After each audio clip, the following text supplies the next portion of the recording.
நகையை மீட்டு இன்றைய மார்க்கெட் விலையில் விற்க வி கோல்ட் தொடர்புக்கு 9514614714. திமுக காரங்கள்லாம் செல்போன் பேசும்போது கொஞ்சம் ஜாக்கிரதையா இருங்க, சரிங்களா? ஏன்னா நம்ம பேசுறது எல்லாத்தையும் அமித்ஷா ஒட்டு கேட்குறாராம்ப்பா. நானே இதில் பாதிக்கப்பட்டிருக்கேன், எனக்கே சில சம்பவங்கள்லாம் நடந்திருக்கு அப்படின்னு திமுக காரங்களை எல்லாம் எச்சரிச்சிருக்காரு திமுக அமைப்பு செயலாளர் RS பாரதி அவர்கள் தான். என்னன்னா, சிவகங்கையில் நடந்த ஒரு பொதுக்கூட்டத்தில் அவர் பேசும்போது சொல்லியிருக்காரு, திமுக காரங்கள்லாம் கொஞ்சம் ஜாக்கிரதையாக இருங்க, அதுலேயும் முக்கியமாக செல்ஃபோன் பேசும்போது ரொம்பவே உஷாராக இருங்க, நம்ம பேசுகிறதையெல்லாம் மத்திய அரசு ஒட்டு கேட்குதுப்பா, அதனால் கொஞ்சம் ஜாக்கிரதையாக இருங்க.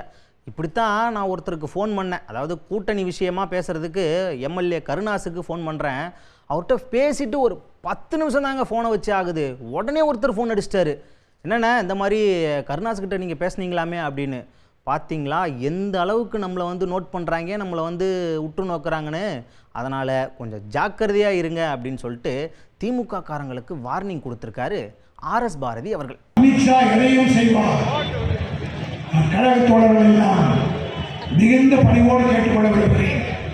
தயவு செய்து செல்போனில் பேசுறது முக்கியமான விவகாரங்களாக இருந்தால் செல்போனில் பேசுவதை தவிர்த்து விடுங்கள். காரணம், நமக்குள் பிரச்சனைகள் இருக்கும்.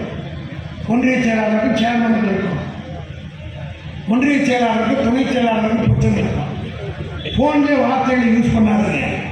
இதை டேப் பண்ணி இதன் மூலமாக கட்சியை பிளவுபடுத்துவதற்கு கூட அவர்கள் நடவடிக்கை எடுப்பார். ஒரே ஒரு உதாரணத்தை சொல்கிறேன். நான் ஒரு இடத்துல தலைவர் சொல்லி செல்போனில் பேசுகிறேன், டெலிஃபோனில். கருணாஸ் எங்கள் பக்கத்தில் இருக்கிற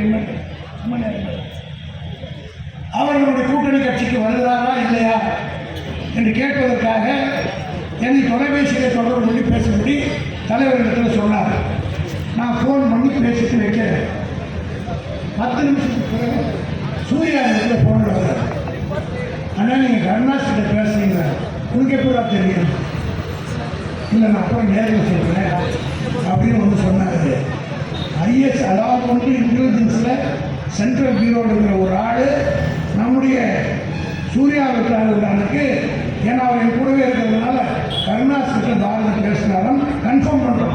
அடகு நகையை மீட்டு இன்றைய மார்க்கெட் விலையில் விற்க வி கோல்ட் தொடர்புக்கு 9514614714.